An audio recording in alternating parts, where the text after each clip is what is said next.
In the final days of World War II, a medieval fortress in the Austrian Alps held a most unusual group of prisoners. High-ranking French political figures, generals and diplomats found themselves trapped inside Castle Itter. As the Nazi regime crumbled, the threat of execution by fanatical SS guards grew stronger by the hour. Their survival depended on a desperate bid for freedom. Risking his life on May 4, 1905, Andreas Krobot, a brave Czech cook at the castle, volunteered to ride out on a bicycle. He carried an urgent written plea for help, signed by the distinguished captives. Navigating treacherous mountain roads, he evaded enemy patrols to find Allied forces. Every second was critical, as time was rapidly running out for the prisoners. Krobot reached the nearby town of Vorgl and made contact with Major Joseph Gangl. Gangl was a decorated Wehrmacht officer who had defected to lead the local anti-Nazi Austrian resistance. Knowing his small force alone could not breach the castle walls, Gangl sought outside assistance. He immediately reached out to approaching American armored units for help. Major Gangl drove under a white flag to locate American troops, crossing paths with Captain John C. Jack Lee, Jr. Lee, an aggressive commander from the 23rd Tank Battalion, instantly recognized the urgency of the situation. An unprecedented alliance was forged on the spot between American GIs and anti-Nazi German soldiers. Together, they agreed to mount a high-stakes rescue mission. Captain Lee assembled a modest force consisting of 14 American soldiers, his faithful Sherman tank named Besotten Jenny, and a dozen German defectors. It was a dangerously small relief column to take on heavy enemy resistance. Yet, without hesitation, this unique combined force rolled toward Castle Itter. They drove directly through territory still heavily controlled by fanatical SS forces. On the evening of May 4th, Captain Lee's small force reached Castle Itter, securing the main entrance. The tank was strategically positioned to block the castle's narrow gate bridge. Inside, the French elite, including former prime ministers and prominent generals, were stunned to see American and German soldiers fighting side by side. Relief swept through the courtyard, but the real battle was yet to come. Throughout the cold night, Captain Lee and Major Gangl worked tirelessly to fortify the ancient castle walls. Weapons were distributed to both Allied and defected German troops, establishing key firing sectors. Despite orders to remain safe inside, several French prisoners insisted on picking up rifles to join the defense. They prepared to hold the line against an imminent assault. Lurking in the surrounding dark forests, over 100 fanatical soldiers from the 17th SS Panzergrenadier Division gathered. Equipped with heavy machine guns and anti-tank artillery, their mission was to recapture the fortress and liquidate the prisoners. The defenders were vastly outnumbered, facing an elite enemy determined to fight to the absolute end. At dawn on May 5, 1945, the quiet alpine morning was shattered by heavy machine gun fire.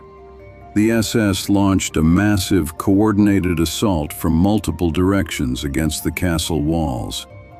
Tracers lit up the morning sky as feathers rushed to their combat posts. The strange battle for Castle Itter had officially begun. Early in the battle, an SS 88mm anti-tank gun scored a direct hit on the Sherman tank Besotten Jenny. The armored vehicle burst into flames, leaving a smoking hulk at the castle entrance. Fortunately, the radio man escaped just before the explosion, but the defenders lost their heaviest fire support. The castle was now completely encircled and cut off. Despite the loss of their primary armored support, the defenders held their ground along the battlements. American GIs and anti-Nazi German soldiers fought shoulder to shoulder, firing through stone embrasures. Heavy enemy mortar shells smashed into the historic courtyard, showering everything in debris. Every soldier knew that if the perimeter collapsed, no one inside would survive. Defying Captain Lee's strict orders to remain in the underground cellar, several high-ranking French figures took up arms. Former Prime Minister Paul Reynaud and General Maurice Gamelin actively joined the battle along the outer ramparts. Their political differences vanished in the heat of combat as they fought alongside common soldiers to protect their freedom. Tragedy struck during a brutal exchange of fire near the upper courtyard. Major Joseph Gangel spotted former Prime Minister Paul Reynaud in the line of fire and rushed to push him out of harm's way. In that heroic act, Gangel was hit by an enemy sniper bullet and died instantly. He gave his life to save one of the very men he was sworn to protect. By mid-afternoon, the situation inside the fortress grew desperate. The defenders were rapidly running out of ammunition, forced to salvage bullets from fallen comrades. The SS troops, sensing the waning fire from the castle, began preparing for a final all-out assault on the main gate. Time was running out, and no rescue force had arrived.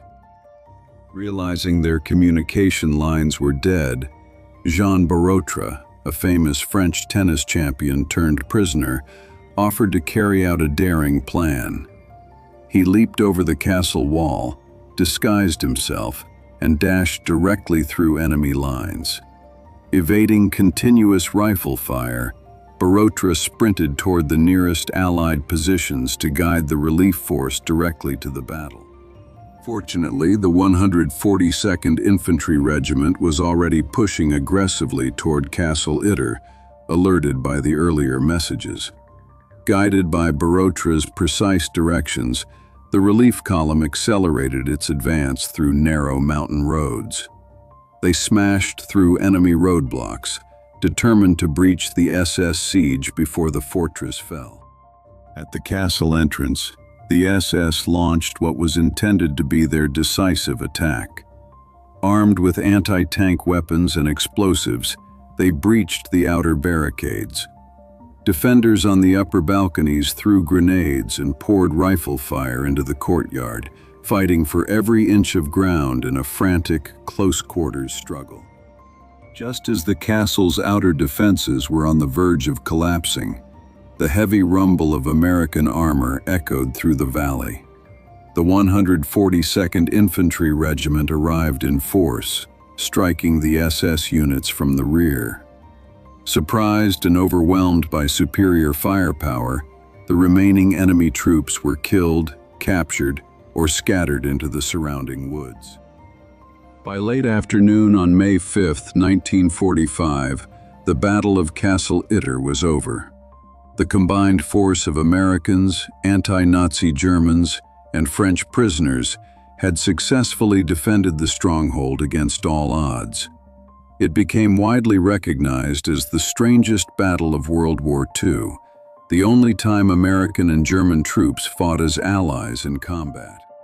Major Joseph Gangel was posthumously honored as a hero in Austria for his selfless bravery, while Captain Jack Lee received the Distinguished Service Cross.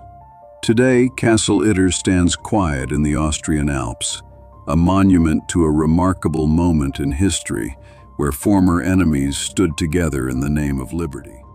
Among the prisoners inside Castle Itter were former Prime Ministers Édouard Daladier and Paul Reynaud, alongside Charles de Gaulle's sister, Marie-Agnès Caillot.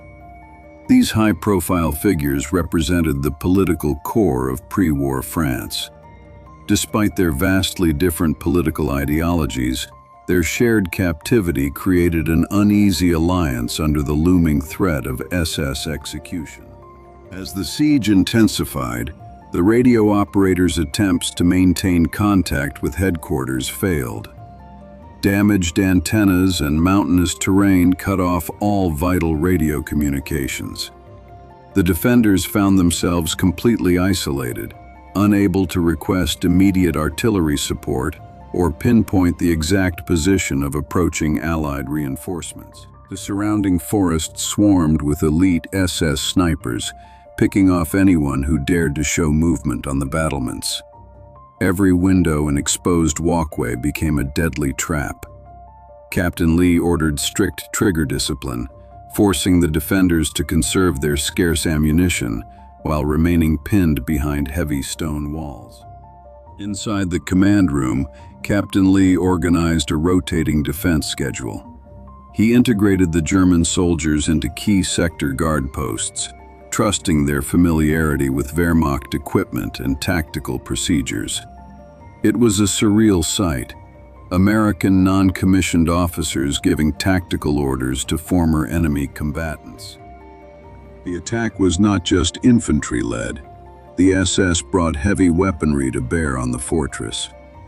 Shells from 88mm guns regularly slammed into the ancient masonry, blowing away centuries-old stonework. The relentless bombardment threatened to compromise the structural integrity of the main keep itself. Inside the protected basements, the women held prisoner demonstrated remarkable courage. They quickly established a makeshift field hospital, tending to wounded American and German fighters without distinction. Amid falling plaster and roaring artillery, their calm presence provided crucial morale to the frontline defenders above.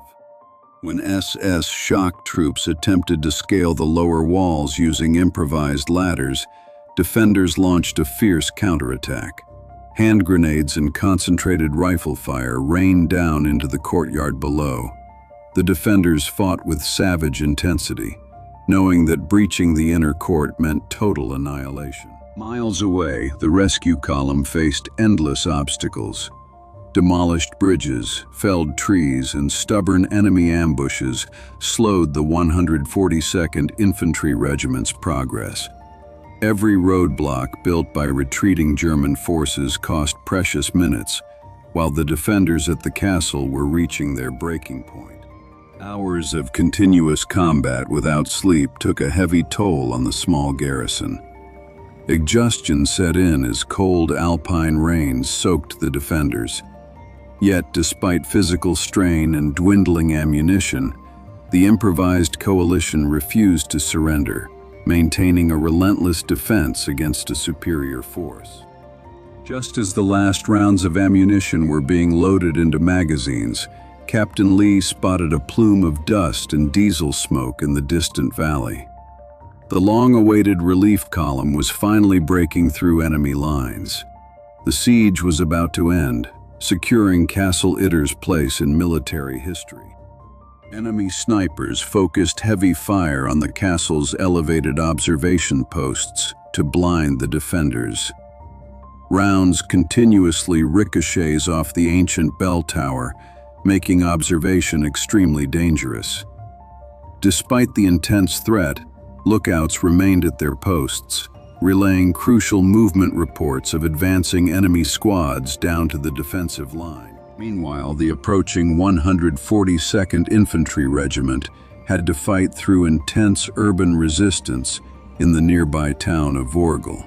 Pockets of fanatical SS troops fought for every house, delaying the relief column. The Americans had to methodically clear street by street before the main road to Castle Itter could be secured. Inside the castle, supplies reached critical levels.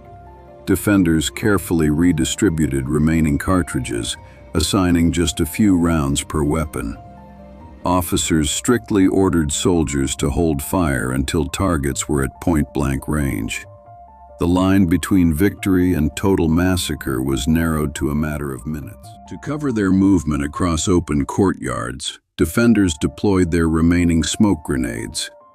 The heavy mist provided temporary cover from sharp-eyed enemy snipers. Under this thick shroud, wounded soldiers were dragged to safer positions, while ammunition was redistributed along the eastern wall. Breaking through enemy lines, the spearhead of the American relief force pushed relentlessly past the final obstacles. Tanks smashed through wooden barricades and destroyed enemy gun emplacements lining the mountain road. The sound of their heavy engines echoed through the valley, signaling immediate salvation to the besieged garrison. As the relief force closed in from the rear, cohesion among the attacking SS troops began to shatter. Realizing they were being surrounded, several younger German soldiers chose to drop their weapons and surrender. However, die-hard officers continued to direct heavy fire toward the fortress until the end. Throughout the brutal engagement, casualties mounted among the defenders. Wounded American GIs and German resistance members were carried side by side into the stone cellars. Despite limited medical supplies, improvised care saved several lives during the peak of the violent bombardment. In the final stages of the assault, combat devolved into desperate close-quarters fighting along the perimeter walls. Defenders utilized rifles, sidearms, and improvised weapons to repel SS soldiers trying to scale the ramparts. The defense held by the narrowest of margins through sheer determination. With the main relief column arriving at the castle gates, American infantry deployed rapidly across the surrounding terrain. They systematically swept the nearby forests, neutralizing remaining enemy positions and completely securing the perimeter around the historic site. Once the area was declared secure, priority shifted immediately to protecting the VIP captives. Escorted by heavily armed American troops, the French leaders were safely guided out of the castle into waiting armored personnel carriers, ending their dangerous ordeal under Nazi captivity. With the relief column establishing total control, the remaining SS attackers threw down their arms. Dozens of enemy soldiers were disarmed and taken into custody right outside the castle walls.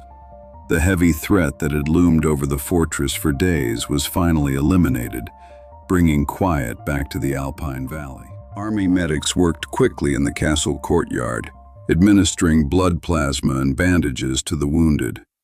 American GIs and defected German soldiers sat together, sharing rations and medical care.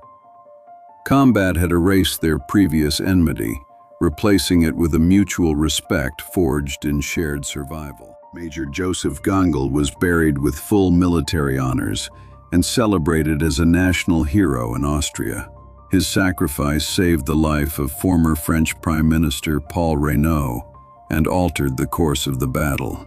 Today, a street in Vorgl bears his name, honoring his bravery and refusal to follow tyrannical orders. For his calm leadership, tactical skill, and reckless disregard for his own safety during the siege, Captain Jack Lee was awarded the Distinguished Service Cross. His aggressive drive to lead a mixed unit deep into enemy territory preserved the lives of crucial world leaders during the war's final hours. Upon their return to Paris, the liberated French leaders spoke extensively to international journalists. They recounted the extraordinary story of American GIs and anti-Nazi German troops fighting together to save them. The incredible account quickly captured the world's imagination as Nazi Germany signed its unconditional surrender days later. In the hours following the battle, Allied intelligence teams searched Castle Itter. They recovered vital military records, secret correspondence, and official orders left behind by the prison commandants. These documents provided crucial evidence regarding the treatment and planned execution of high-profile political prisoners. By May 6th, the military forces withdrew from Castle Itter, leaving behind a quiet fortress that had witnessed one of the most remarkable chapters of World War II. As peace settled across Europe, the quiet village of Itter returned to tranquility, its medieval walls forever marked by the scars of battle. In the years that followed, survivors of the Battle of Castle Itter maintained a rare bond. Veterans from both sides returned to Tyrol to honor their fallen comrades and remember the day when national lines blurred in favor of a shared human cause against tyranny. Historians often refer to Castle Itter as the strangest battle of World War II. It remains the only documented engagement where American and German soldiers fought side by side as allies in combat. Beyond its novelty, the battle prevented a tragedy that could have altered post-war European political leadership. Today, Castle Itter stands as an enduring monument to courage, improbable alliance, and the triumph of freedom over tyranny. In the darkest hours of conflict, enemies became brothers in arms to protect human lives. Their shared stand on a remote mountain peak remains an unforgettable lesson in bravery for generations to come.